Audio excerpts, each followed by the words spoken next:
Welcome back to another story on Infidelity Tales Lab. Before we begin, tell us, where in the world are you watching from? Now, let's dive into today's story.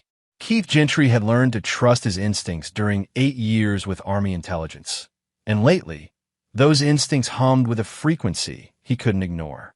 He stood in the kitchen of their Bethesda Colonial, watching Karen pack lunches for their children with mechanical precision. The same turkey and cheese sandwich she'd made every morning for 3 years, cut diagonally, crust removed.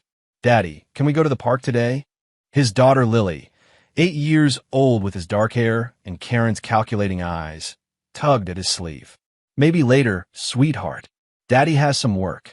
Karen's head snapped toward him. "I thought you took the week off." "Consulting gig. The firm needs some security protocols reviewed." The lie came easily. He'd been practicing them more lately, just like she had. 5-year-old Max spilled juice across the counter, and Karen's mask slipped for just a second. Keith saw it, cold fury, quickly buried beneath a patient smile. "It's okay, honey. Mommy will clean it up." But Keith had seen what he needed to see. The woman he'd married, the pediatric nurse who cried at dog food commercials, wouldn't have needed to compose her face before comforting a child. After Karen left for her shift at Georgetown Medical, Keith stood in the doorway of her home office. She'd always been private about her space, but paranoid might be the better word. The door had a new lock, installed 3 months ago without discussion. His phone buzzed. A text from his father, Judge Lester Gentry. "Lunch today. Important. Come alone." Keith frowned. His father didn't do cryptic. Keith dropped the kids at his sister Trisha's house before heading to the Capitol Grill. Judge Lester Gentry was already seated, his distinguished face carved with worry lines Keith had never seen before. "Tell me about Karen's friends," his father said without preamble. Keith's defensive instincts flared. "What's this about, Dad?" "Humor me. Who does she spend time with?" Keith thought about it. Karen had friends, supposedly. There's Erica Roach from the hospital. Dawn Greenwood, they volunteer together. Why? His father's jaw tightened. Dawn Greenwood was indicted this morning. Federal charges, conspiracy to distribute controlled substances, specifically fentanyl. To minors, Keith. The restaurant noise faded to white static. "That's impossible. Karen would never." Dawn had a partner. Someone who worked at Georgetown Medical. Someone with access to prescription pads. Someone who... Lester's voice dropped lower. Someone who matched Karen's description in 3 separate witness testimonies. Keith's training kicked in, shutting down the emotional response, analyzing the intel. Witness testimony isn't proof. No, but Dawn's phone records are. 47 calls to your home number in the past 2 months, all lasting less than 30 seconds. Burner phone records show corresponding calls to known distributors minutes after each of those calls. Lester slid a folder across the table. The U.S. attorney wanted to bring Karen in for questioning this morning. "I called in every favor. I had to delay it 24 hours. You need to figure out what's happening in your house before federal agents do." Keith opened the folder. Photos of Dawn Greenwood with a woman whose face was partially obscured, but he'd recognize that posture anywhere. The timestamp showed meetings at odd hours, always in parking garages or industrial areas. "There's more," Lester said quietly. The fentanyl wasn't just distributed randomly. Someone was targeting specific kids, children of prosecutors, judges, law enforcement, making it look like regular overdoses, but the pattern is there once you see it. Ice formed in Keith's veins. Revenge. Or leverage. "Keith, if Karen is involved in this..." His father's composure cracked. "My grandchildren are in that house." Keith stood, his mind already running scenarios, contingencies, operational plans. "Give me until tomorrow morning."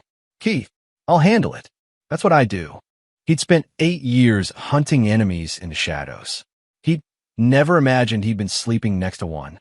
Keith returned home with a migraine excuse and retired to the bedroom while Karen finished her evening routine with the kids. Through the floor, he heard her reading bedtime stories in that soft, loving voice that had convinced him she was safe. At 11:47 p.m., after Karen fell asleep, Keith ghosted through the hallway like he'd done through compounds in Kandahar. Her office door's new lock was a Schlage deadbolt, serious security for a home office. He pulled out a lockpick set he'd kept from his service days, and 2 minutes later, the door whispered open. Keith used his phone's flashlight, keeping it low. The office looked normal: desk, computer, filing cabinets. But normal was camouflage. He knew what to look for. The floorboard beneath her desk had fresh scratch marks around the nails. Keith pried it up carefully. Inside, 3 burner phones, a ledger written in numerical code, and a passport. Karen's photo, different name, Michelle Harlow. His hands didn't shake, training held, but his heart hammered against his ribs. He photographed everything, then froze. Footsteps on the stairs. Lily's small voice. Mommy? I had a bad dream. Karen's voice. Sleep rough. It's okay, baby. Let's get you water. Keith had 30 seconds. He replaced everything, closed the floor panel, and slipped out just as bathroom lights flickered on down the hall. He was back in bed, controlling his breathing, when Karen returned 5 minutes later. She stood in the doorway, silhouetted against the hall light, watching him, testing whether he was really asleep. Keith kept his breathing steady, his face relaxed. After an eternity, she closed the door and climbed back into bed. He didn't sleep that night. Instead, he planned. By dawn, Keith had run the ledger numbers through decryption patterns he remembered from intelligence work. Amounts, dates, initials. The sums were staggering. Over $2 million in the past 18 months. The initials corresponded to names he found in Karen's hidden contacts. Emmanuel Bryant, a known Sinaloa cartel associate. Eric Conley, who had connections to Eastern European trafficking networks. Suzanne Stone, a corrupt pharmaceutical rep who disappeared from federal radar 2 years ago. But one entry made Keith's blood freeze. LG, 8 years old, with a date from 3 weeks ago and a sum of $50,000. LG, Lily Gentry, 8 years old. His daughter. Whatever Karen was involved in, it had reached his children. Keith sent the kids to the playroom with tablets after breakfast. Karen was upstairs showering when his phone erupted with his father's ringtone. Where are you right now? Judge Lester Gentry's voice carried a terror Keith had never heard from a man who'd stared down mob bosses in court. Home with my kids. Dad, what? Get out of that house. Right now. Don't let your wife see you leave. Keith's body tensed, years of training snapping into high alert. He moved to the window, scanning the street. What's wrong? His father's voice dropped to a horrified whisper. We just got some horrifying information about your wife. The U.S. attorney broke Dawn Greenwood an hour ago. Keith, it's worse than we thought. So much worse. We're on our way with protective services. Get your children and get out. Now, Dad, I need to know what. She's not distributing drugs. She's recruiting. That organization targets vulnerable children, exploits them, then traffics them. The fentanyl is how they control the kids, get them addicted, dependent. Dawn gave us locations, names. Keith, they found evidence in your house. A search warrant was executed remotely through your home security cameras. There's something in. Through the playroom doorway, Keith saw Lily standing frozen, holding something in her small hands. His heart stopped. It was a phone, not a toy, an actual smartphone he'd never seen before. And on its screen, even from across the room, Keith could see photographs. Children's faces, locations, instructions. Lily, honey, where did you find that? His daughter's face crumpled. Mommy said it was a special secret. She said I'm her big helper, and I should take pictures when we go to the park of the other kids, their mommies and daddies, where they live. She said it was a game. The room tilted. Karen's voice floated from upstairs. Keith, did you say something? Keith's mind moved at combat speed. He had maybe 2 minutes. Lily, Max, come here right now. We're playing a special game. Hide and seek with Mommy. But we're hiding outside. He kept his voice calm, normal, even as adrenaline dumped into his system. But I don't want to. Max started. Now. The command voice made both children snap to attention. They'd never heard that tone from him. Keith grabbed his keys, his phone, scooped Max onto his hip, and held Lily's hand.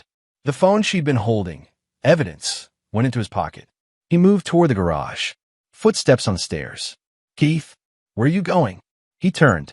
Karen stood on the landing, hair wet, face composed.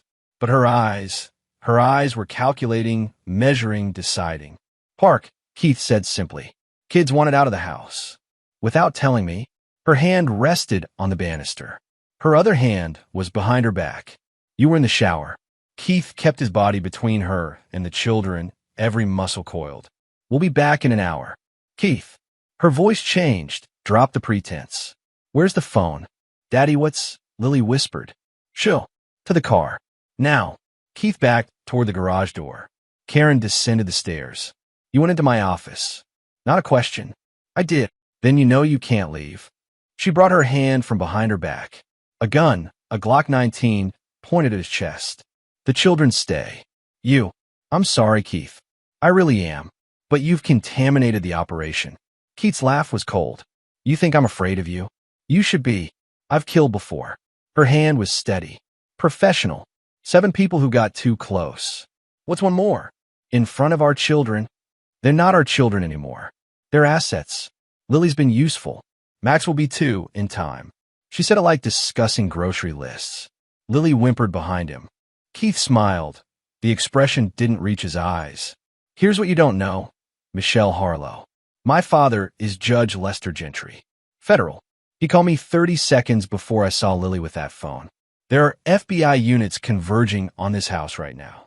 You have about 90 seconds before this place is surrounded. Uncertainty flickered across Karen's face. You're lying. Am I? You want to bet your freedom on it? Because I've already sent the photographs from your office floor to the U.S. Attorney's Office. Emmanuel Bryant, Eric Conley, Suzanne Stone, all of your associates. The ledger. Everything. Karen's gun hand wavered. That's impossible. I destroyed. Nothing is destroyed if you know where to look. Keith's voice hardened. And I'm very good at looking. 8 years Army intelligence. You married a trained operative and thought I wouldn't notice? The late-night calls you took in the garage? The cash deposits you thought I didn't see? The way you flinched when Max was clumsy? Because you don't actually love them, do you? They're just tools. Sirens wailed in the distance, growing closer. Karen's composure shattered. She grabbed for Lily. Keith moved faster, a disarming technique practiced 10,000 times. The gun clattered to the floor. He swept both children behind him and had Karen face down, arm twisted behind her back, before she could scream. Daddy, Lily sobbed. Don't look, baby. Don't look at her. She's not your mommy anymore. The garage door exploded inward. Federal agents. Hands where we can see them. Keith raised his free hand. Keith Gentry. My father is Judge Lester Gentry. The suspect is secured. The FBI's Washington Field office interview room was sterile and cold. Keith sat across from Special Agent Omar Hawley, who'd been surprisingly sympathetic after confirming Keith's identity and military service record. Your children are with your sister, Hawley said. Both are being evaluated by trauma specialists, but physically they're unharmed. Psychologically, he shook his head. That'll take time. Tell me everything. Keith's voice was granite. Hawley opened a folder. Karen Hansen, her real name is Michelle Harlow, has been on our radar for 18 months. She's a procurement specialist for an international trafficking network operating across 6 states. Her job was to identify, groom, and deliver children to handlers. The medical background gave her access and credibility. Keith's fist clenched. How many? We've confirmed 14 children she directly facilitated. Dawn Greenwood handled distribution of controlled substances to ensure dependency. They worked with a larger network. Suzanne Stone managed the financial side. Emmanuel Bryant provided muscle and transportation. Eric Conley ran the Eastern European pipeline. Why target my kids? We had. Keith couldn't finish. Control, Hawley said quietly. Your father is a federal judge. Your mother died 3 years ago.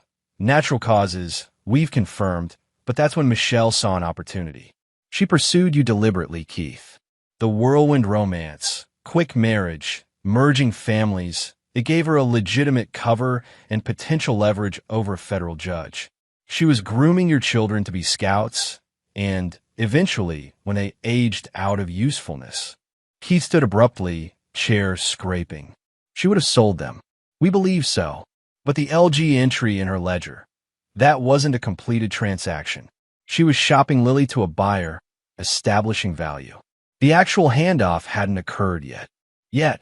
The word tasted like ash. My daughter was 3 weeks away from being trafficked by her own stepmother. Because of your intervention, that didn't happen. Keith, you saved not just your children, but potentially dozens more. The phone you recovered from Lily? It contained photographs and location data for 23 children across the DC metro area. All potential targets. We're contacting their families now. Keith sank back into the chair. I slept next to her. For 3 years, I slept next to a monster and didn't see it. You saw it when it mattered, Holly corrected. And you acted. That's what counts. What happens now? Now, we build a case. With your testimony, the evidence you documented, and Dawn Greenwood's cooperation, we're dismantling the entire network. But Keith, Holly leaned forward. Michelle Harlow is dangerous. She's already lawyered up with Stuart Carey, expensive defense attorney with mob connections. She's claiming you're framing her, that you fabricated evidence, that you're mentally unstable after your military service. She's going to make this ugly. Keith's smile was predatory. Let her try. Keith sat in his father's study 3 days later, surrounded by legal documents, surveillance reports, and evidence photographs. Judge Lester Gentry poured them both whiskey, rare for the abstemious judge. The U.S. attorney wants you to testify, Lester said. But Stuart Carey's already filed motions to suppress the evidence you gathered. He's claiming illegal search and seizure, marital privilege, a dozen other technicalities. Let him. Keith spread out documents he'd prepared. I've been busy. His father examined the papers, and his eyebrows rose. Keith, what is this? Everything Stuart Carey doesn't know I have. Keith pointed to a highlighted section. Michelle made a mistake when she targeted judges' families. She kept meticulous records, insurance, she called it. Blackmail material if she ever needed protection. I found a backup server location encrypted in her ledger. You hacked a server? I consulted with Nathaniel Ryder. Remember him? From my old unit? He's a cybersecurity expert now. Completely legal consultation about security vulnerabilities. Keith's smile was sharp. We discovered that server, reported it to the FBI, and they executed a proper warrant. Everything by the book. Lester studied the documents. This is... Keith, do you understand what this means? That Stuart Carey himself is on that server. Payments from Emmanuel Bryant for legal services that preceded any arrests.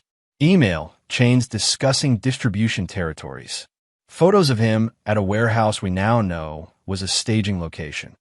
Keith took a sip of whiskey. Michelle's lawyer is dirty. He's been facilitating the operation, protecting the network's legal interests. If this comes out, it's already coming out.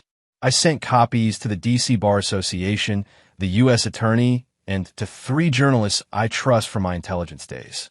Stuart Carey will be disbarred and indicted by week's end. Michelle loses her lawyer and her protection. His father looked at him with new eyes. You're not just building a case. You're destroying her entire support system. She used my daughter as a hunting dog for child predators. Keith's voice was ice.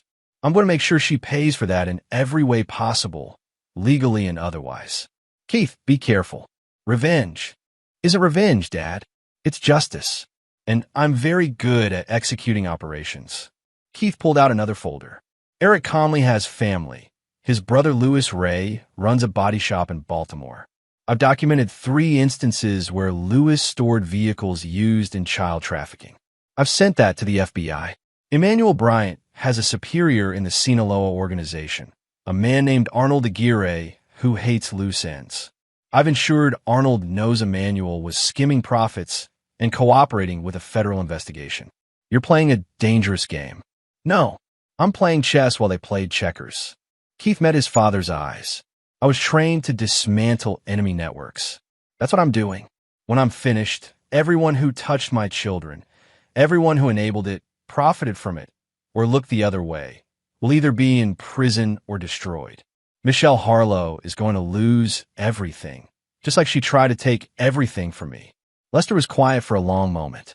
Your mother would be proud of you. Horrified, but proud. Mom taught me to protect family. I'm doing exactly that. 2 weeks later, Keith stood in federal court, his hand on the Bible. Michelle sat at the defense table. Her new attorney, a young, inexperienced public defender named Glenn Choi, frantically scribbling notes. Stuart Carey's indictment had been splashed across every newspaper. The defense was in shambles. Mr. Gentry, Assistant U.S. Attorney Ted Hilton began, please describe the evening of October 3rd when you discovered evidence in your home. Keith's testimony was precise, methodical, devastating. He described finding the hidden compartment, the phones, the ledger. He detailed the coded conversations he'd monitored. He explained, with painful clarity, how his daughter had been manipulated into scouting victims. Michelle's face remained impassive, but Keith saw the calculation behind her eyes. She was planning something. During cross-examination, Glenn Choi tried. Isn't it true, Mr. Gentry, that you have training in psychological manipulation from your military service? I have training in intelligence, gathering, and operational security, Keith corrected. And isn't it possible you manipulated evidence to frame my client after your marriage fell apart?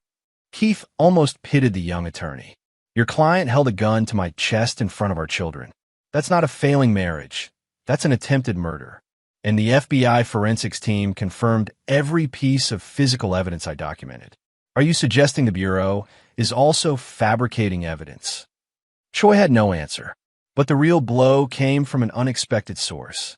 During lunch recess, Emmanuel Bryant's body was discovered in a Baltimore warehouse. 3 gunshots to the back of the head, execution style. Baltimore PD found evidence linking the murder to Arnold Aguirre's organization, along with documents proving Emmanuel had been skimming money. Keith's anonymous tip had worked exactly as planned. With Emmanuel dead, the prosecution introduced his seized records into evidence. Phone calls with Michelle, photographs, financial transfers. Emmanuel couldn't plead the fifth. He was dead. His testimony lived on through documentation. Michelle's composure finally cracked. She lunged across the courtroom, screaming at Keith, "You did this. You killed him. You're going to pay." 3 marshals tackled her. Judge Edward Guerra ordered her removed and held in contempt. Keith never moved, never blinked. He simply watched as she was dragged away. The trial lasted 3 weeks. Keith testified 4 times, each appearance carefully prepared with Ted Hilton. But his real work happened outside the courtroom. Suzanne Stone, terrified after Emmanuel's murder, approached prosecutors with an immunity deal. She provided financial records spanning 5 years, implicating not just Michelle, but 17 other individuals across the network. Her testimony painted Michelle as the architect, the cold, calculating recruiter who'd personally delivered children to handlers. She called them products, Susan testified, her voice breaking. Never kids, never children, just products with different values based on age and appearance. She was proud of her conversion rate. Eric calmly tried to flee to Poland. Keith, using his intelligence contacts, had alerted Interpol. Conley was arrested at Warsaw Chopin Airport with $300,000 in cash and 2 false passports. Under Polish interrogation, significantly less gentle than American, Conley confirmed Michelle's central role. Louis Ray, Eric's brother, was arrested trying to destroy vehicles. In exchange for a reduced sentence, he testified about modified vans with hidden compartments, built specifically for transporting children. Dawn Greenwood, already cooperating, provided devastating testimony about how Michelle had recruited her, trained her, and even demonstrated techniques for identifying vulnerable children. She showed me photographs, Dawn sobbed. Practice targets, she called them. Ways to approach kids without alarming parents. She had a whole system. The jury deliberated for 4 hours. Guilty. All counts. Conspiracy to traffic minors. Conspiracy to distribute controlled substances. Attempted murder. 37 separate charges. Michelle showed no emotion as the verdict was read. But when Judge Guerra asked if she had anything to say before sentencing, she locked eyes with Keith. "You think you've won," she said quietly, "but you've made enemies. People who don't forgive and don't forget. Watch your back, Keith Gentry. Watch your children." Keith stood. "Your Honor, may I respond?" Judge Guerra, Keith's father's longtime friend, nodded. "Michelle, your network is destroyed. Emmanuel is dead. Eric is in a Polish prison facing 30 years. Stuart Carey is disbarred and awaiting his own trial. Dawn is cooperating. Suzanne is cooperating. Lewis has testified against you. Everyone you worked with is either imprisoned, dead, or has betrayed you. Keith's voice was cold as winter. You have no allies, no resources, no power. And my children? They're protected by the full weight of the federal government, my family, and by me. You'll spend the rest of your life in a cell forgotten. That's not a threat, it's a fact. Judge Guerra banged his gavel. Michelle Harlow, I sentence you to life imprisonment without possibility of parole on the trafficking charges alone. Additional sentences to run consecutively. You will spend the remainder of your natural life in federal custody. Bailiff, remand the defendant. As marshals led her away, Michelle looked back once. Keith met her gaze with no mercy, no regret. Justice had been served. 6 months later, Keith pushed Lily on a swing in their new backyard, a smaller house in Arlington, closer to his father and sister. Max built sandcastles nearby, laughing as their new dog, a golden retriever named Scout, bounded around him.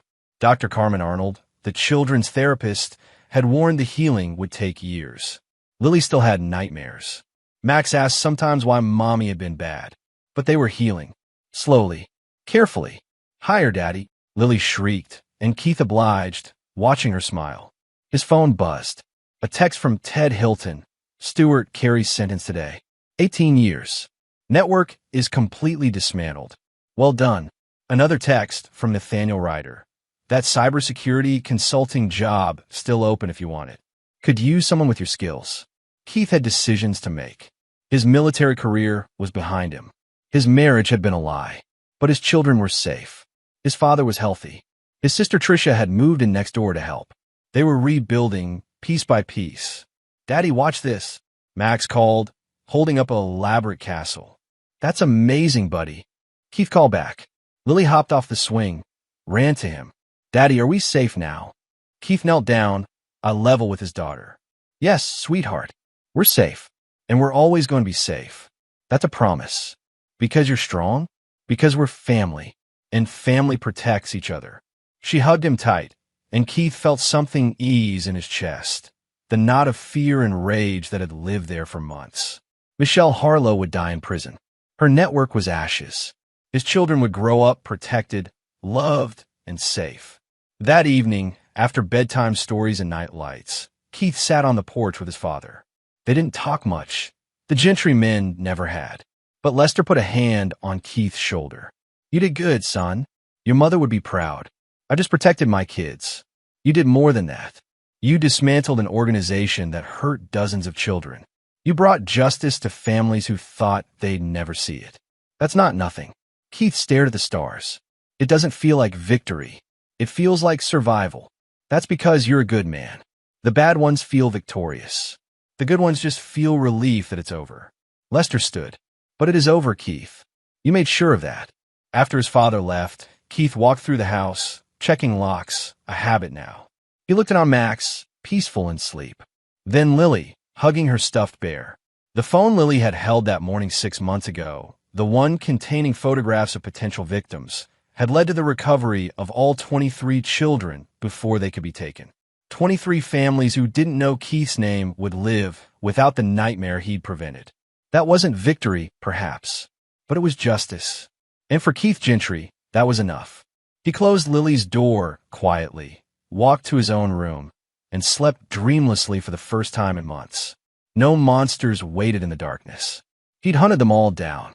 And there you have it. Another story comes to an end. What did you think? I'd love to hear your thoughts in the comments below.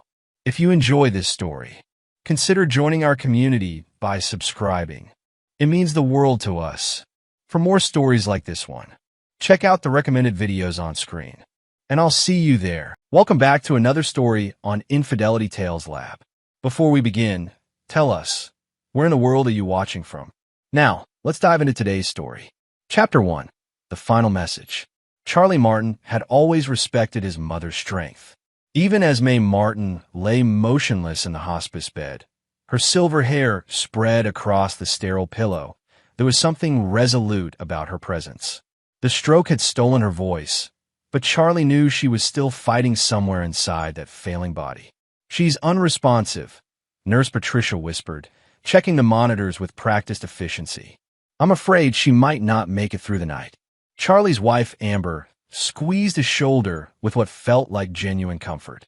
"I need some air," she said, her voice thick with emotion. It's too much." She kissed his cheek and left him alone with his mother.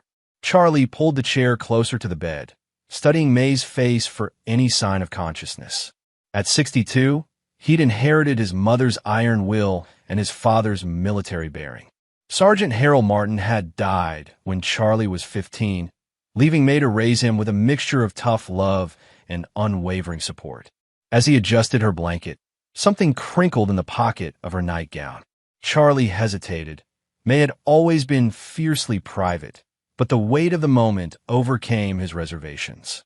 Inside, he found a small brass key attached to a folded piece of paper. His mother's handwriting, though shakier than he remembered, was unmistakable. "Son, if you're reading this, something bad happened to me. Go to your dad's old army footlocker to find the real truth. Trust no one until you know everything. Mom." Charlie's hands trembled slightly as he reread the note. His father's footlocker had been stored in May's garage for decades, gathering dust among Christmas decorations and forgotten memories. What truth could possibly be hidden there? The machines monitoring his mother's vitals began beeping more rapidly. Nurses rushed in, their faces grim as they worked to stabilize her condition. Charlie stepped back, clutching the key and note, as medical professionals fought to keep May Martin alive. 3 hours later, she was gone. At the funeral 2 days later, Charlie watched the faces around his mother's casket with new suspicion. Amber stood beside him in a black dress that seemed too form-fitting for mourning, dabbing at her eyes with a tissue. Neighbors, old friends, and distant relatives offered their condolences with practiced sympathy. Gerard Hicks, his business partner of 8 years, placed a heavy hand on Charlie's shoulder. "May was a remarkable woman," Gerard said, his voice carrying the smooth confidence that had made him successful in their construction company. "If you need anything, time off, help with arrangements, just say the word." Charlie nodded, studying Gerard's face. They'd built Martin and Hicks Construction from the ground up, pooling their military experience and construction knowledge into a profitable enterprise. Gerard had been like a brother to him, but May's note had planted seeds of doubt that were already taking root. That evening, after the last mourner had left and Amber had gone to bed claiming exhaustion, Charlie made his way to his mother's house. The garage smelled of motor oil and sawdust, familiar scents that brought back memories of learning woodwork at his father's side. The footlocker sat exactly where it had for 20 years, beneath a blue tarp in the corner. Charlie used his mother's key to open the heavy lock, and the lid creaked as it rose. Inside, beneath his father's military decorations and old photographs, Charlie found a manila envelope marked for Charlie's eyes only. His heart pounded as he opened it and found 3 items that would change everything. Surveillance photographs of Amber and Gerard together, bank statements showing transfers from their joint account to a private account in Gerard's name, and a letter from May dated just 6 months ago. "Charlie," the letter began, "I discovered Amber's affair with Gerard 18 months ago. I hired a private investigator named Joe Medina to document everything. I didn't want to destroy your happiness unless I was certain, but now I have proof they've been planning to take everything from you. Gerard has been manipulating the company books, and Amber has been moving money from your accounts. They think you're too trusting to notice. They're wrong about that. You're Harold Martin's son." Charlie sat in the musty garage, staring at photographs of his wife and best friend embracing outside a downtown hotel. His chest felt tight, but it wasn't grief anymore. It was something colder, more calculated. The final item in the envelope was a business card for Joe Medina, private investigator, with a note clipped to it. "Joe has everything. He's waiting for your call." Chapter 2. The Network Reveals.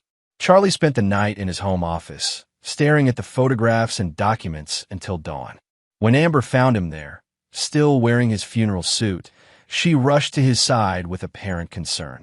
"Oh, honey, you look exhausted," she said, running her fingers through his graying hair. "Come to bed. You need rest." Charlie looked up at his wife of 15 years, studying the face he'd once loved unconditionally. Amber had aged gracefully, her auburn hair still thick and lustrous, her figure maintained through expensive yoga classes and personal training sessions he'd paid for without question. Now he wondered how many of those sessions had been spent with Gerard. "I keep thinking about what Mom said before the stroke," Charlie lied smoothly, "about family being the only thing that matters." Amber's hands stilled for just a moment. "She was probably confused, Charlie. Strokes affect memory and speech." "Maybe." Charlie stood and kissed her forehead, noting how she tensed slightly at his touch. "I think I'll take Gerard up on his offer for some time off. Maybe we could take that trip to Colorado you've been wanting." Her face brightened with what looked like genuine enthusiasm. "Really? When were you thinking?" "Next month, maybe. Give me time to get the company affairs in order." After Amber left for her morning yoga class, Charlie called Joe Medina. They arranged to meet at a diner 20 miles outside town, away from any place he might encounter familiar faces. Joe Medina was a compact man in his 50s with intelligent eyes and the bearing of someone who'd seen too much of humanity's worst impulses. He slid a thick folder across the diner table to Charlie. "Your mother was thorough," Joe said. "She wanted ironclad evidence before she told you anything." The folder contained 18 months of documentation: hotel receipts, restaurant bills, photographs from multiple locations, and most damning of all, recorded conversations between Amber and Gerard discussing their plans. "They're not just having an affair," Joe explained as Charlie flipped through the evidence. "Gerard's been systematically moving company assets into shell corporations he controls. Your wife's been helping by gradually liquidating your personal investments and transferring the proceeds to accounts Gerard established." Charlie's jaw tightened as he read the financial documents. "How much?" "Conservative estimate? They've stolen about $2 million over the past year. But here's the interesting part. They're planning something bigger. From what I've observed, they're setting up to disappear entirely within the next 6 months." Charlie looked up from the documents. "Disappear?" Joe nodded grimly. "Gerard's been establishing a new identity. Fake passport, driver's license, the works. Your wife doesn't know about that part yet. She thinks they're just going to divorce you and move to another state. But Gerard's planning to vanish with everything, including her money. Son of a bitch is planning to double-cross her too." "Gets better," Joe continued. "I've got surveillance footage of Gerard meeting with Tommy Carver, a known fence who specializes in moving stolen goods. They've been discussing how to liquidate the heavy equipment from your construction yard without raising suspicions." Charlie felt his military training kick in, the same cold, analytical mindset that had kept him alive during 2 tours in Afghanistan. This wasn't just betrayal. It was warfare, and he'd been fighting with one hand tied behind his back because he hadn't known there was a battle. "What else do you have?" Joe smiled grimly. "Your mother was smart. She had me investigate Gerard's background more thoroughly. Turns out Gerard Hicks isn't his real name. He's actually Gerard Hoffman, and he's got a history of this kind of thing. 3 other businesses in 2 different states, same pattern. Gain trust, embezzle assets, disappear. Other victims? 2 are dead, suspicious accidents. The 3rd, a man named Caesar Murphy in Arizona. He's still alive, but lost everything. Gerard left him financially ruined and emotionally destroyed." Charlie closed the folder, his mind already working through possibilities. "I need to contact this Caesar Murphy." "Already arranged," Joe said, sliding a piece of paper across the table. "He's been waiting years for someone to go after Gerard. He'll help however he can." Charlie spent the rest of the day planning his first moves. He drove to a storage facility across town and rented a unit under a false name, using cash and a fake ID Joe had provided. There, he established a base of operations where he could work without Amber or Gerard's knowledge. That evening, Gerard stopped by the house unannounced, ostensibly to check on Charlie's well-being. Charlie watched from the kitchen window as Gerard and Amber spoke privately by Gerard's truck, their body language intimate and conspiratorial. When Gerard came inside, he wore his usual mask of concerned friendship. How are you holding up, partner? Taking it one day at a time, Charlie replied, offering Gerard a beer. I've been thinking about what you said about taking some time off. Absolutely. Whatever you need. Actually, I was hoping you could handle a big project that came in today. Developer wants us to clear 100 acres outside town for a new subdivision. It's a 6-month contract, worth about $800,000. Gerard's eyes lit up with barely concealed greed. I could definitely handle that for you. Give you time to grieve properly. Charlie nodded, knowing he'd just handed Gerard exactly what the man wanted: unfettered access to company resources and a legitimate reason to move heavy equipment around. What Gerard didn't know was that Charlie had invented the project entirely, and he'd be watching every move Gerard made. Chapter 3: The Deeper Truth. Charlie's phone conversation with Caesar Murphy revealed the full scope of Gerard's pattern. Caesar, now in his 60s and working as a night security guard to make ends meet, had lost his construction business, his home, and his wife to Gerard's manipulations 8 years earlier. He's a predator, Caesar explained over the phone, his voice heavy with old pain. He targets successful men with something he wants, usually money or property, and he gets close enough to destroy them from the inside. Your wife, she's probably not his first accomplice. What do you mean? Gerard had a relationship with my wife too. Turned her against me, made her believe I was hiding money from her, that I didn't appreciate her. She helped him access our accounts, even signed documents transferring property ownership. When everything collapsed, she realized what he'd done, but it was too late. Charlie felt a chill run through him. What happened to her? Car accident, 6 months after Gerard disappeared with everything. Brakes failed on a mountain road. Caesar's voice was bitter. Police called it mechanical failure, but the timing was convenient for Gerard. Dead women don't testify. Charlie's military instincts went into high alert. This wasn't just about money anymore. Gerard was potentially a killer who eliminated witnesses and loose ends. I've got evidence, Charlie said carefully. Enough to prove fraud and theft. But I need to know everything about his methods, his patterns. Caesar's laugh was harsh. Evidence won't stop him, son. I had evidence too. Gerard's got connections. Dirty lawyers, corrupt officials, people who make evidence disappear for the right price. He's not just a thief. He's part of a network. Over the next 3 days, Charlie deepened his investigation with Joe Medina's help. They discovered Gerard's connections to a sophisticated criminal organization that specialized in identity theft, financial fraud, and when necessary, permanent solutions to problematic witnesses. The network included Tommy Carver, who laundered money through his pawn shop operations, and Reginald Becker, a corrupt attorney who specialized in manipulating legal proceedings. Most disturbing was Gerard's connection to Leon Benjamin, a man who officially worked as a mechanic but was suspected in several suspicious accidents involving brake failures and mechanical malfunctions. Charlie realized he wasn't just fighting one man. He was up against an organization that had perfected the art of financial murder. But they'd made one crucial mistake.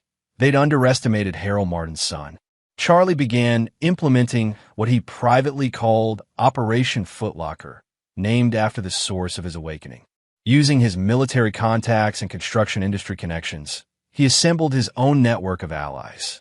His first recruit was Tyler Knight, a former Special Forces explosives expert who now worked in demolition.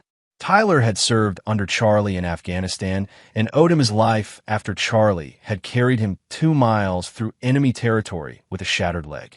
The second was Norman Pike, a forensic accountant with a reputation for being absolutely incorruptible. Norman had helped Charlie set up the construction company's financial systems years ago and had always been suspicious of Gerard's financial suggestions. The third was Rudy Cole, a federal investigator with the Financial Crimes Enforcement Network who specialized in tracking money laundering operations. Rudy had been building a case against Gerard's network for months, but lacked the inside access Charlie could provide. Charlie's plan was elegant in its complexity. Rather than simply exposing Gerard and Amber, he would turn Gerard's own network against him while simultaneously protecting the evidence and witnesses Gerard's organization would try to eliminate. Phase 1 involved feeding Gerard false information about the fictional land development project, allowing Gerard to commit to larger and more traceable thefts, while Charlie documented everything through hidden cameras and financial monitoring. Phase 2 would involve manipulating the relationships within Gerard's criminal network, turning them against each other by making each think the others were planning to betray them. Phase 3 would be the convergence, simultaneous exposure of the entire network to multiple law enforcement agencies while eliminating Gerard's ability to disappear or retaliate. But Charlie had a fourth phase that he shared with no one: personal justice for the years of betrayal and the threat to his life. Gerard and Amber would pay for their betrayal in ways that went beyond legal consequences. As Charlie finalized his preparations, he called Amber from his storage unit base of operations. "Honey, I've been thinking about that Colorado trip. Let's make it special. Maybe rent a cabin in the mountains, really get away from everything."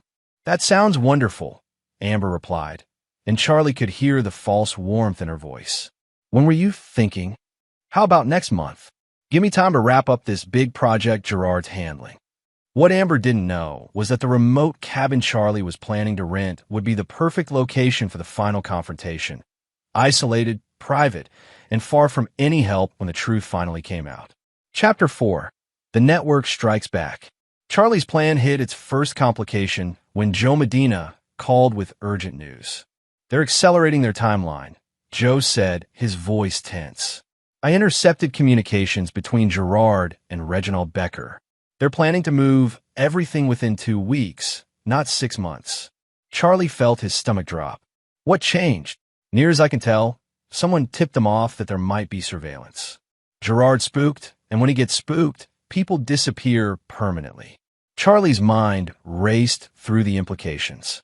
If Gerard was moving to the elimination phase of his plan, both Charlie and any witnesses were in immediate danger. What about Amber? That's the interesting part. For what I can gather, Gerard's planning to eliminate her too. She knows too much, and she's becoming emotionally unstable. Apparently, she's been talking about backing out of the plan, maybe coming clean to you. Charlie felt a moment of something that might have been hope, but he crushed it quickly. Amber's potential change of heart was too little, too late. She'd made her choice 18 months ago when she first climbed into Gerard's bed. "I need to move faster," Charlie said. "Is Tyler ready?" "Tyler's standing by, but Charlie, these people have killed before. Gerard's not just a financial predator anymore. He's evolved into something much more dangerous." That evening, Charlie implemented an emergency protocol he'd hoped not to need. He activated a sophisticated surveillance system Tyler had installed in Charlie's home, office, and vehicle, complete with panic buttons and GPS tracking. If Gerard made a move against him, at least there would be evidence. Charlie also moved most of his liquid assets to accounts Gerard couldn't access, using financial pathways Norman Pike had established. If he didn't survive the next phase, at least Gerard wouldn't profit from his death. The trap began to spring the following morning when Gerard arrived at Charlie's office with forged documents that would transfer ownership of Martin and Hicks Construction to a shell corporation Gerard controlled. "I hate to bring business up so soon after May's funeral," Gerard said with practiced sympathy, "but this new development project requires some corporate restructuring for tax purposes. Just need your signature on these documents." Charlie pretended to read through the papers while actually activating the recording system Tyler had built into his desk. Every word, every gesture was being documented in multiple locations. "This seems to give you a lot of control," Charlie said carefully. Gerard's mask slipped slightly. "It's just temporary, partner. Once the project's complete, we'll restructure back to the original agreement." Charlie signed the documents, knowing that Gerard had just committed multiple federal crimes on camera. But more importantly, Gerard had revealed his timeline. The construction company assets would be liquidated within days. That afternoon, Charlie received a call that changed everything. Caesar Murphy was dead, killed in what police were calling a home invasion robbery. But Joe Medina's contacts in Arizona confirmed what Charlie already suspected. Nothing had been stolen, and Caesar had been tortured before he died. "They wanted to know what he told you," Joe explained, "which means they know you're investigating." Charlie felt the familiar cold fury settle over him, the same emotional state that had kept him alive in combat. This wasn't just about money anymore. Gerard had escalated to murder, and Charlie was clearly next on the list. That evening, Charlie confronted Amber in their bedroom, but not the way she expected. "I need to tell you something," he said, sitting on the edge of their bed. "I've been thinking about selling the business. Gerard made an offer to buy me out." Amber's face went pale. "Sell the business? Charlie, that's your life's work. Maybe it's time for a change. We could take the money and travel, see the world." Charlie watched her carefully. "Gerard said he'd give us fair market value, about $4 million. The relief on Amber's face was unmistakable. $4 million was far more than she and Gerard had managed to steal, and it would solve all their problems without the risk of continued crime. That might be good for us," she said carefully. "A fresh start." Charlie nodded. "I'm meeting with Gerard tomorrow to discuss the details. Why don't you come with me, since this affects both of us?" Amber agreed, not knowing she was walking into the final phase of Charlie's trap. The meeting Charlie had arranged wasn't going to be about selling the business. It was going to be about ending Gerard's operation permanently. Chapter 5. The Point of No Return. The meeting was set for Saturday afternoon at the construction company's main office, a sprawling complex of warehouses and equipment yards that Charlie and Gerard had built together over 8 years. What Gerard didn't know was that Tyler Knight had spent the previous night installing sophisticated surveillance equipment throughout the building, and that Rudy Cole's federal task force was positioned nearby. Charlie arrived early, using the time to make final preparations. In his desk drawer, easily accessible, he placed a loaded Glock 19, not because he planned to use it, but because he expected Gerard might try to eliminate him during the meeting. Charlie's real weapons were information, evidence, and the legal net that was about to close around Gerard's entire network. Amber arrived first, nervous energy radiating from her every movement. She dressed carefully in a blue business suit that Charlie recognized as one of her favorites, and she kept checking her reflection in the window. "Are you sure about this?" she asked for the third time. "Selling everything we built?" Charlie looked at his wife, studying the face he'd once kissed goodnight every evening for 15 years. "I'm sure about a lot of things now," he said quietly. Gerard arrived precisely on time, accompanied by Tommy Carver and another man Charlie didn't recognize, a thin, cold-eyed individual who had the bearing of someone comfortable with violence. Charlie's military instincts immediately classified the stranger as a threat. "Charlie, good to see you," Gerard said with his usual false warmth. "This is Leon Benjamin, my business consultant. He's here to help with the financial transition." Charlie felt his blood freeze.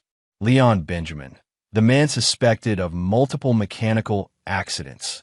Gerard had brought a killer to what was supposed to be a business meeting. The conversation began normally enough, with Gerard presenting documents that would transfer ownership of the construction company to his shell corporation for the agreed-upon $4 million. But Charlie noticed Leon positioning himself near the office's exit, and Tommy Carver's hand remained suspiciously close to his jacket pocket. "Before we proceed," Charlie said calmly, "I think there are some things we need to discuss about the money that's already been transferred out of company accounts." Gerard's face went still. "I'm not sure what you mean." Charlie opened his desk drawer, ostensibly reaching for a pen, but ensuring his hand was near the Glock. "I mean the $2 million that's been systematically stolen over the past 18 months. The temperature in the room seemed to drop 10 degrees. Amber looked confused, glancing between Charlie and Gerard with growing alarm. "Charlie," Gerard said carefully, "I think grief might be affecting your judgment. Maybe we should postpone this meeting." "Oh, I don't think so." Charlie smiled, and it wasn't a pleasant expression. "You see, Gerard, I know everything. About the shell corporations, about your real name being Gerard Hoffman, about the 3 other businesses you destroyed, about Caesar Murphy, who you had killed 3 days ago." Leon Benjamin's hand moved toward his jacket, but Charlie was faster. The Glock appeared in Charlie's hand with practiced efficiency, trained on the killer with military precision. "I wouldn't," Charlie said quietly. "Tyler." The office door opened, and Tyler Knight entered with his own weapon drawn, followed by 2 federal agents. Gerard's face went white as he realized the trap had closed around him. "Gerard Hoffman," Rudy Cole announced, showing his badge, You're under arrest for conspiracy to commit fraud, money laundering, and suspicion of murder. But Gerard wasn't finished. With desperate cunning, he grabbed Amber and pressed a concealed knife to her throat. Everyone back off, or she dies. Amber's scream was genuine terror, and for a moment, Charlie felt a flicker of the old protective instinct. But it passed quickly, replaced by cold calculation. Go ahead, Charlie said quietly, never lowering his weapon. Gerard's eyes widened in shock. What? I said go ahead. Kill her. Charlie's voice was absolutely steady. She's been helping you steal from me for 18 months. She chose you over me. Why would I care what happens to her now? Amber's face went white with the realization that Charlie knew everything, and that her husband, the man she'd shared 15 years with, was willing to let her die for her betrayal. Gerard's hand wavered. He'd counted on Charlie's love for Amber as leverage, but he'd miscalculated the depth of Charlie's cold fury. Charlie, please, Amber whispered. I can explain. Explain what? Charlie's eyes never left Gerard's. Explain how you moved our money into his accounts? Explain how you helped him plan to destroy everything I built? Explain how you spread your legs for him in hotel rooms while I was working to support you. Chapter 6. The Reckoning Begins. The standoff lasted only seconds longer before Gerard made his fatal mistake. Realizing that Amber was worthless as a hostage, he shoved her away and lunged for the door, hoping Leon Benjamin and Tommy Carver could provide enough chaos for his escape. Tyler Knight put Leon Benjamin down with a single shot to the shoulder, while Rudy Cole tackled Tommy Carver. Gerard made it 3 steps before Charlie's tackle sent both men crashing into the office's filing cabinets. The fight was brief and brutal. Gerard was strong, but Charlie had 8 years of military combat training and 18 months of suppressed rage fueling his movements. When Tyler and Rudy pulled Charlie off Gerard, the man who destroyed 3 other lives was unconscious and bleeding from multiple facial fractures. Feel better? Tyler asked with grim satisfaction. Charlie looked down at his bloodied knuckles and felt no satisfaction at all. Only the cold certainty that this was just the beginning. Not yet. The federal agents led Gerard, Leon, and Tommy away in handcuffs, but Charlie's attention was focused on Amber, who sat on the office floor, tears streaming down her face. Charlie, please, she said through her sobs. I never meant for it to go this far. I was scared, and Gerard convinced me you were hiding money from me, and... Stop. Charlie's voice cut through her explanations like a blade. Just stop. He knelt down to her level, close enough that only she could hear his words. You had 18 months to come to me. 18 months to tell me the truth. Instead, you helped him steal everything I worked for, and you let him plan to kill me. I didn't know about the killing. I swear I didn't know. Charlie studied his wife's face, looking for any sign of the woman he'd once loved. Maybe you didn't, but you knew about the theft. You knew about the betrayal, and you chose to keep helping him right up until the moment you realized you might face consequences. He stood up, towering over her. Here's what's going to happen. You're going to prison, probably for 5 to 10 years as an accessory to fraud. When you get out, you'll find that every asset we own together has been legally transferred out of your reach. Amber's face went white. You can't do that. Actually, I can. See, while you were busy planning my destruction, I was documenting yours. Every illegal transfer, every forged signature, every lie you told to bank officials, it's all evidence of your willing participation in Gerard's scheme. Charlie walked to his desk and pulled out a thick folder. Divorce papers already filed.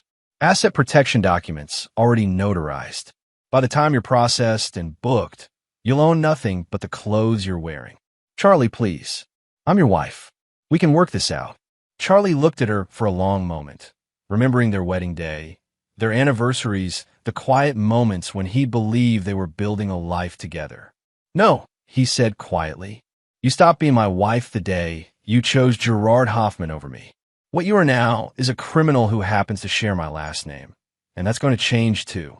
Federal agents arrived to arrest Amber, and Charlie watched without emotion as they read her rights and led her away. When the office was finally empty except for Tyler and himself, Charlie sat heavily in his desk chair. What now? Tyler asked. Charlie looked around the office, seeing it clearly for the first time in months. The photographs on his desk were all lies now. Pictures of him and Amber at company parties, vacations, celebrations. Monuments to a marriage that had been dead for 18 months while he lived in ignorance. Now we make sure Gerard's network can never hurt anyone else, Charlie said. And then we make sure he never sees freedom again. The federal case against Gerard's network was solid, with enough evidence to put the core members away for decades. But Charlie had learned something important from Caesar Murphy's death.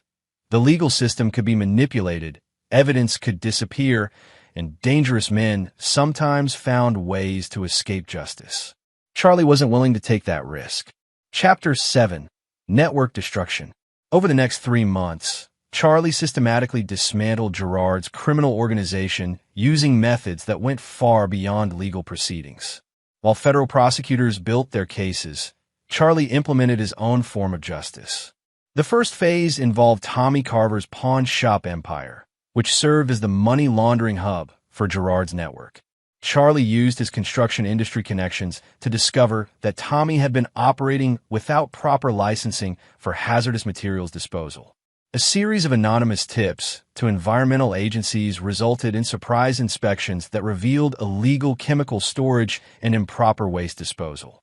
The resulting fines and legal costs bankrupted Tommy's operation within weeks. But Charlie wasn't content with financial ruin. He wanted to ensure Tommy could never rebuild. Using information provided by Norman Pike's forensic accounting investigation, Charlie fed evidence of Tommy's previous money laundering operations to federal prosecutors, resulting in additional charges that carried mandatory minimum sentences. Reginald Becker, Gerard's corrupt attorney, proved more challenging to neutralize. As a lawyer, Becker had sophisticated knowledge of legal protections and evidence handling. But Charlie had Tyler Knight, and Tyler had skills that went far beyond conventional investigation. Tyler's surveillance of Becker revealed the attorney's weakness, a gambling addiction that had put him deeply in debt to some very dangerous people. Charlie arranged for Tyler to approach Becker's creditors with an interesting proposition. They could have their money immediately if they agreed to increase pressure on Becker in specific ways. Within 2 weeks, Becker was so desperate to pay his gambling debts that he began stealing from his legitimate clients' escrow accounts. When Norman Pike anonymously tipped off the State Bar Association with detailed evidence of Becker's embezzlement, the attorney lost his license, his practice, and his freedom in rapid succession. Leon Benjamin, the suspected killer, required more direct action. Charlie couldn't risk the possibility that Benjamin might escape prosecution or eliminate witnesses before trial. Using skills learned in Afghanistan, Charlie began stalking Benjamin, learning his routines, his weaknesses, his habits. Benjamin lived alone in a rundown apartment complex, survived on disability payments from a supposedly injured back, and spent most evenings drinking at a bar frequented by other ex-criminals. He was paranoid, but not paranoid enough. He never noticed Tyler's surveillance or Charlie's preparation. Charlie's solution for Benjamin was elegant in its simplicity. Using his access to construction equipment and Tyler's expertise with explosives, Charlie arranged for a very convincing gas leak explosion in Benjamin's apartment building. The explosion occurred at precisely 3:47 a.m., when Benjamin would be in his apartment, alone, and too drunk to escape quickly. The official investigation concluded that corroded gas lines had created a tragic accident. Benjamin's body was identified through dental records, and the case was closed without suspicion. Charlie felt no remorse. Benjamin had tortured Caesar Murphy to death and would have killed Charlie without hesitation. But Gerard himself remained the primary target, and Charlie was saving his most creative revenge for the man who had destroyed his marriage and threatened his life. Gerard was being held without bail pending trial, housed in a federal detention facility 40 miles from Charlie's hometown. The evidence against him was overwhelming. Financial records, recorded conversations, testimony from multiple victims. But Charlie knew that wasn't enough. Men like Gerard had resources, connections, and contingency plans. Even if convicted, Gerard might find ways to reduce his sentence, arrange early release, or eliminate threats to his safety. Charlie needed Gerard to understand that there would be no escape, no appeals, no second chances. Charlie's solution required patience and careful planning. Using connections from his military service, Charlie identified 3 inmates in Gerard's detention facility who had particular skills and flexible moral standards. Through a series of intermediaries, Charlie arranged for these inmates to receive substantial financial support for their families in exchange for ensuring Gerard's time in prison would be educational. The first lesson occurred during Gerard's second week in detention. Gerard woke to find photographs of Charlie scattered around his cell. Pictures of Charlie in military uniform, Charlie with construction equipment, Charlie with Tyler Knight and other dangerous-looking men. No threats, no messages, just the clear implication that Charlie had reach even in a federal detention. The second lesson involved Gerard's commissary account being mysteriously emptied and redistributed to other inmates, along with rumors that Gerard was a rat who had cooperated with federal investigators to reduce his own sentence. In the prison ecosystem, such rumors could be fatal. The third lesson was more direct. Gerard was cornered in the prison shower by 3 inmates who delivered a message from Charlie. This is just the beginning. When you get to federal prison, it gets worse. When you get out, if you get out, it gets much worse. Gerard's attempt to report the threats to prison officials was met with indifference. Prison violence was common, and Gerard was just another criminal without connections or influence. But Charlie's most devastating psychological warfare was yet to come. Chapter 8. Poisoning the Well. Charlie's final assault on Gerard's network focused on the one thing Gerard valued above everything else: his reputation and identity. Gerard had spent years building the persona of a successful businessman, and Charlie was determined to burn that image to the ground. Working with Joe Medina, Charlie orchestrated a comprehensive media campaign that exposed Gerard's true history across multiple states. Local newspapers in Arizona, Nevada, and Colorado ran detailed stories about Gerard Hoffman's criminal career, complete with photographs of his victims and their families. The stories painted Gerard not as a sophisticated criminal mastermind, but as a cowardly predator who targeted elderly business owners and destroyed families for profit. Charlie made sure every article mentioned Gerard's cowardice during his arrest, how he'd held a knife to an innocent woman's throat and begged for mercy when cornered. But the media campaign was just the beginning. Charlie used his construction industry connections to ensure that Gerard's true identity and criminal history became common knowledge among contractors, suppliers, and business owners across the region. Gerard's face appeared on do not hire lists and fraud prevention warnings circulated throughout professional networks. Charlie also targeted Gerard's family, though with surgical precision that avoided harming innocent relatives.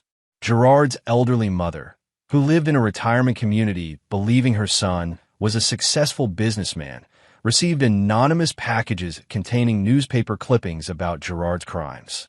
His estranged brother, a teacher in another state, found his school's parent association discussing how to protect children from predators like Gerard Hoffman. The psychological impact on Gerard was immediate and severe.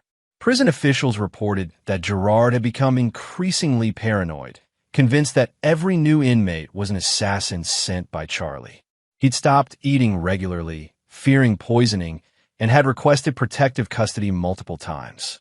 But Charlie's most devastating move involved Gerard's final asset, a woman named Delia Gardner, who lived in Montana and believed Gerard was planning to marry her after his business difficulties were resolved.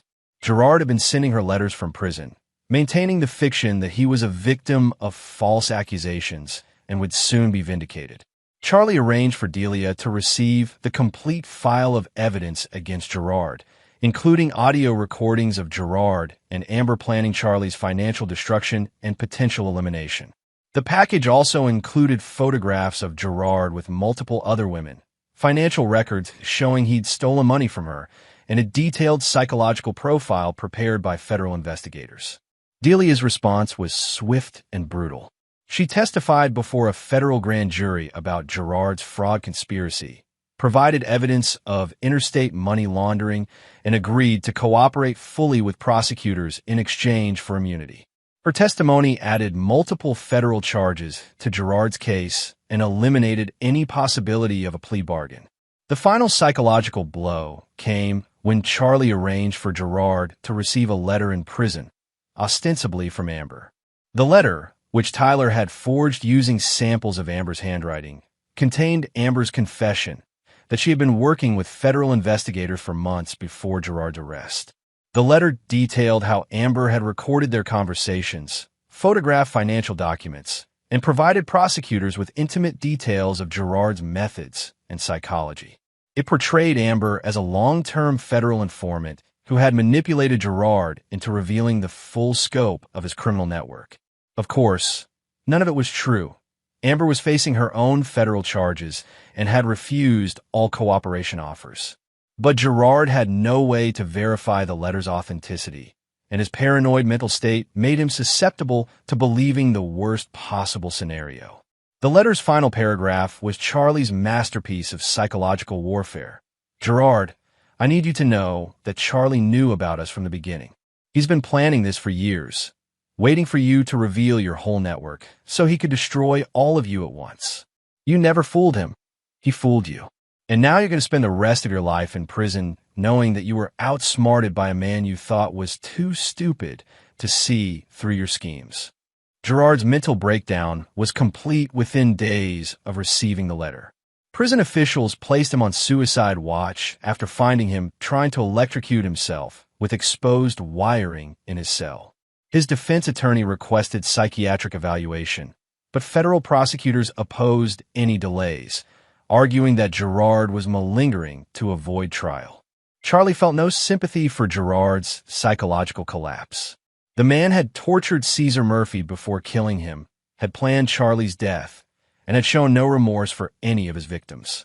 Gerard's current suffering was insignificant compared to the pain he'd inflicted on others. But Charlie wasn't finished yet. He had one final lesson to teach Gerard about the consequences of betrayal. Chapter 9. Final Justice.